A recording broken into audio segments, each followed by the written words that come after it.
Hello guys, in today's video I'm gonna show you how to show embeds and preview website links pasted into shots in your account on Discord, easy and quick.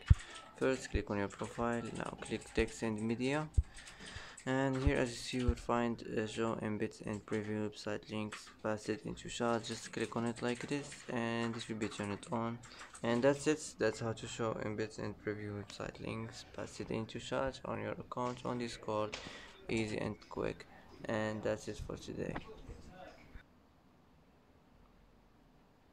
And that's it for today's video. If you like this video, don't forget to like and don't forget to subscribe. I hope this video is helpful for you, and thanks for watching till the end, and see you in the next video.